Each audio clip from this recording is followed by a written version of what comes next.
A gente está constantemente começando e terminando. Relações, projetos, dias, meses, anos. A vida por si só começa e termina. 2025 está começando, trazendo com ele seus próprios começos e conclusões. E o início do ano geralmente traz uma energia de renovação. A gente se enche da esperança de algo novo que aconteça, né, Lineker?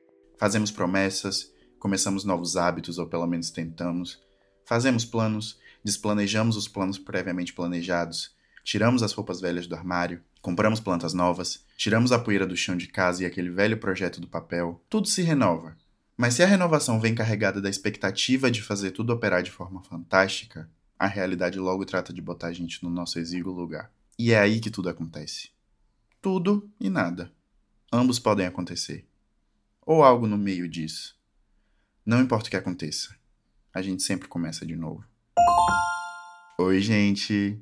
Aqui é o seu podcaster preferido falando. E isso é se a gente imaginar que todos os outros podcasters não existem mais e só tiver eu. Daí, eu sou o seu podcaster preferido.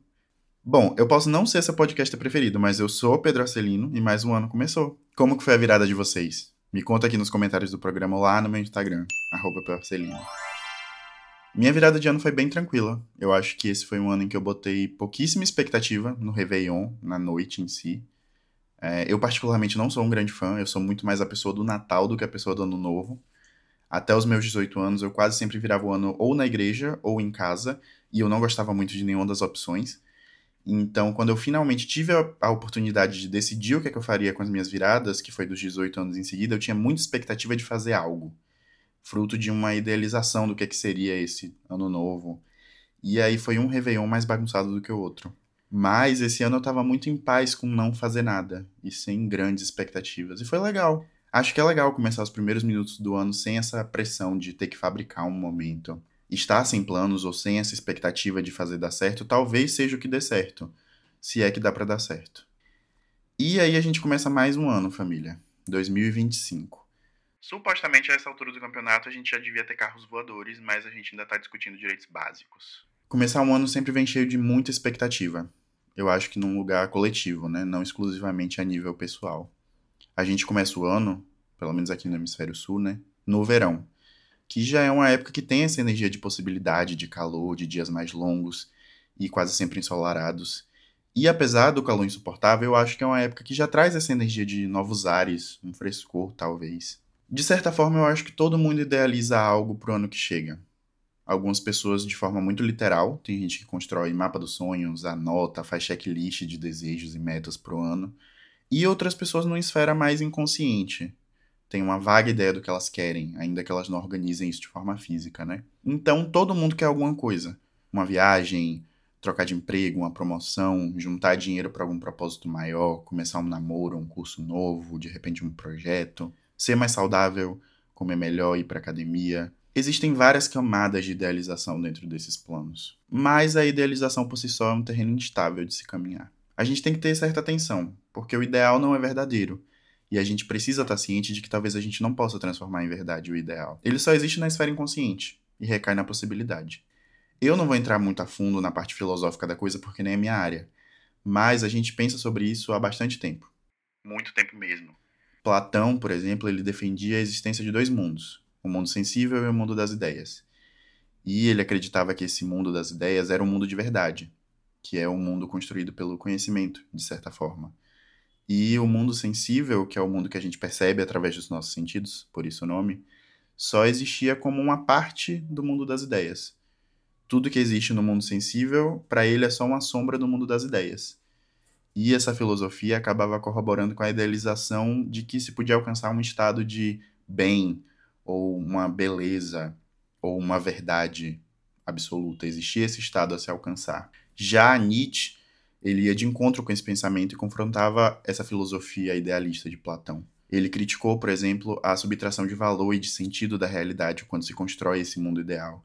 E ele defendia que essa idealização ela falsificava e viciava a humanidade.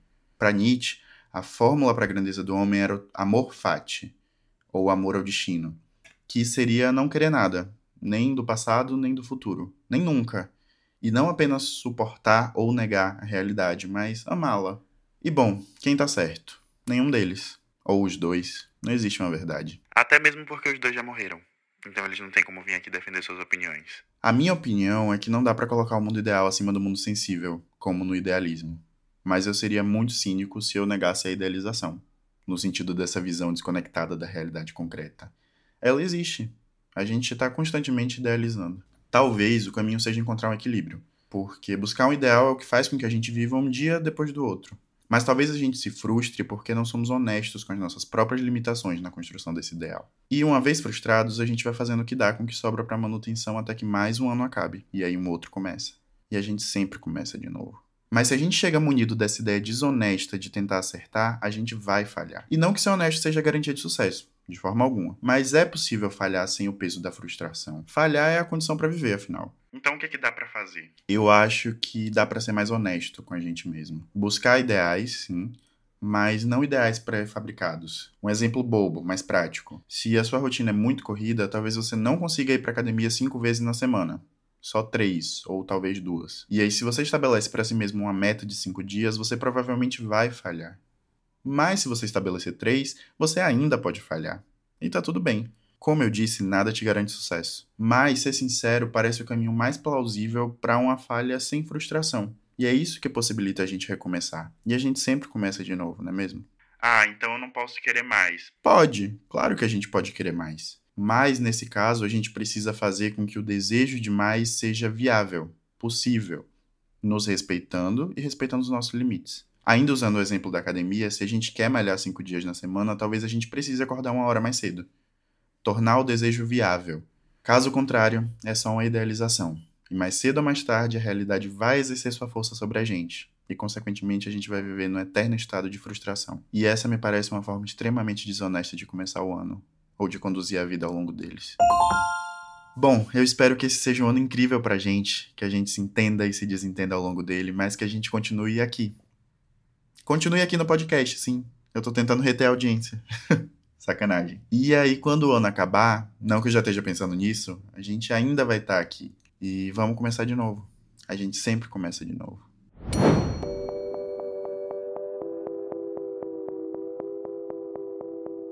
A Gente Se Entende é um podcast semanal, onde a gente vai discutir juntos o que faz a gente ser a gente. O que dói, o que intriga, o que nos diferencia e o que conecta a gente. Já me segue lá no Instagram, @pocelino, e fica à vontade para mandar sua sugestão de tema, seu elogio ou sua crítica. Eu aceito, mas eu também não fico calado.